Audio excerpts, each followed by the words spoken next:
आखिरकार भारत ने 3 नए ऑयल टैंकर पकड़े हैं। क्या भारत किसी चीज की वसूली कर रहा है? किसके हैं ये ऑयल टैंकर और वसूली में क्या फायदा होने वाला है भारत को? ईरान के आसपास एक नया खेल चल रहा है और इस खेल में क्या भारत भी अपने हिसाब से शामिल है? जियोपॉलिटिक्स में बहुत कुछ चल रहा है। वर्ल्ड मिरर के इस एपिसोड में जानने को मिलेगा बहुत कुछ, इसलिए वीडियो को अंत तक जरूर देखें। ये जो देश देख रहे हैं ईरान अभी केंद्र में बना हुआ है। अमेरिका क्या करेगा इसका कुछ पता नहीं, लेकिन अमेरिका ने धीरे धीरे घेरना जरूर शुरू कर दिया है ईरान को। कहा जा रहा है अमेरिका और ईरान की बातचीत लगभग फेल हो चुकी है। राउंड पे राउंड बातचीत हो रही है लेकिन निष्कर्ष नहीं निकल पा रहे हैं। इसी बीच ये कहा जा रहा है कि अमेरिका के डोनाल्ड ट्रंप प्रशासन ने aircraft carrier USS Gerald R Ford को भी पश्चिम एशिया में भेजने का फैसला कर लिया है। ये अमेरिका का ही नहीं बल्कि दुनिया का सबसे ताकतवर जंगी जहाज है और इसे मिडिल ईस्ट में भेजने का अमेरिका का फैसला दिखलाता है कि ईरान का खेल अभी खत्म नहीं हुआ है, हो सकता है कि शुरू हो। ये परमाणु एयरक्राफ्ट कैरियर अपने आप में एक बड़े ताकतवर सैन्य बेड़े के बराबर है। इसको ऐसे समझिए कि ये दुनिया का सबसे बड़ा वॉरशिप माना जाता है। इसका full load displacement 1 lakh ton है, जो बताता है कि इस जंगी जहाज की ताकत कितनी है। एक जंगी जहाज के डिस्प्लेसमेंट की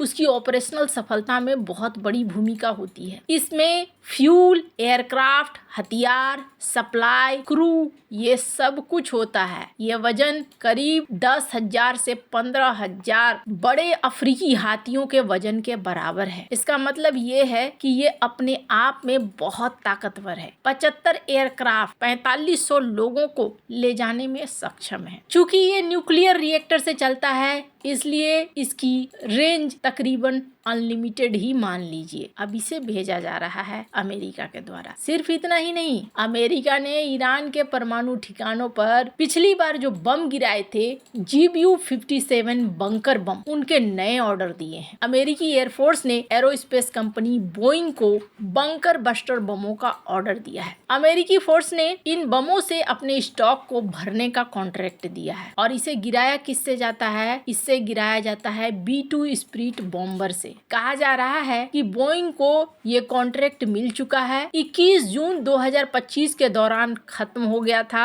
ऑपरेशन मिडनाइट हैमर और उसके साथ ही GBU-57 के स्टॉक को फिर से भरने के लिए कहा। मतलब क्या है? क्या कुछ बड़ा करना चाहता है अमेरिका? पहली बात आपको बता दूं, ये जो बम है ना, इस बम का वजन है 14,000 kg, 20.5 फीट लंबा और इसका डायमीटर है 31.5 इंच। अपने आप में ये इतना ताकतवर है कि इस बम के 200 फीट कंक्रीट को भी भेदने की क्षमता होती। अमेरिका ने जब पिछली साल जून में ईरान और इजराइल के बीच जो लड़ाई चल रही थी, उस समय 12 दिन के लड़ाई में तेहरान के न्यूक्लियर साइट पर ये बम गिराए थे और ये ईरान की जमीन के सैकड़ों फीट नीचे बने फोर्डो परमाणु सुविधा और दूसरे ठिकानों को तबाह करने के लिए। अब ये तो मैंने आपको बताया कि ईरान के लिए क्या क्या तैयारियां अमेरिका कर रहा है। हालांकि दोनों के बीच में क्या सुलह हो पाती है या ये सब कुछ सिर्फ डराने के लिए है, ये तो आने वाला वक्त तय करेगा। पर कहा जा रहा है यूएस कैरियर ग्रुप 700 किलोमीटर दूर अब ईरान के है, यानी ईरान को धीरे धीरे घेरता जा रहा है। अब ईरान के ऊपर कहा जा रहा है कि खाड़ी देश भी चिंता में है कि कब यहाँ पर लड़ाई हो जाए। अब इसी बीच एक और चीज देखने को मिल रही है और वो चीज देखने को मिल रही है भारत की साइड से। भारत ने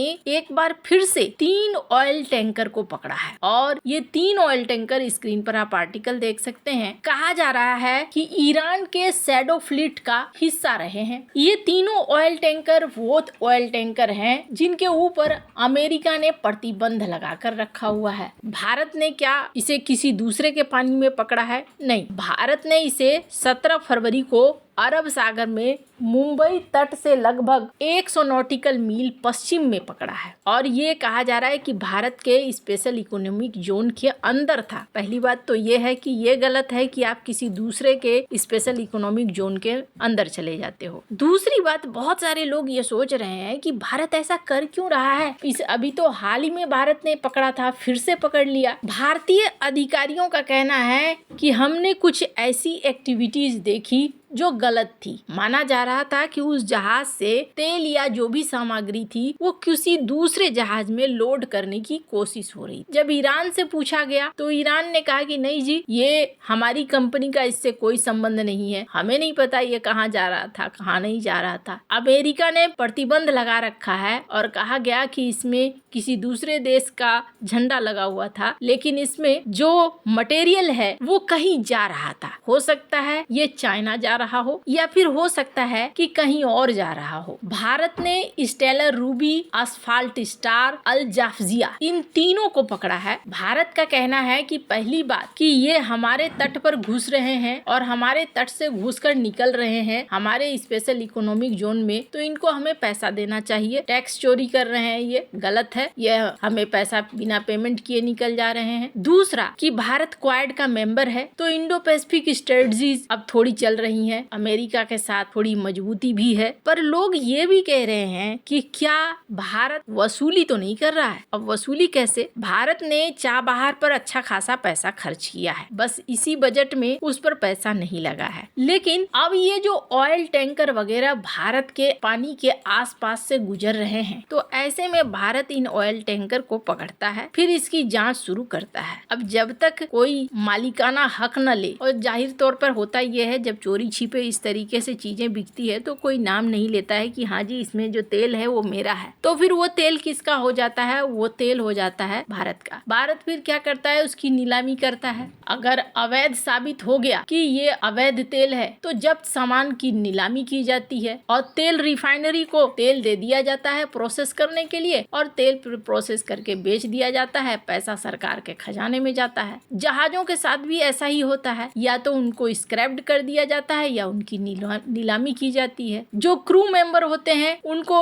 या तो डिपोर्ट कर दिया जाता है या फिर कानूनी कार्रवाई की जाती है। लेकिन अगर कोई लीगल मालिक है तो फिर हो सकता है कि रिहा किया जाए। हाँ, स्पेशल इकोनॉमिक जोन का उल्लंघन होता है तो जाहिर तौर पर जल्दी ऐसा होता नहीं है, और इस मामले में तो ईरान ने नकार दिया है कि तेल उसका नहीं है, इसलिए वो क्लेम भी नहीं करेगा। वैसे आपको क्या लगता है इन सब मामले में? आपकी क्या राय है? कमेंट कर जरूर बताएं। जल्द मिलते हैं अगले वीडियो में नई खबर के साथ।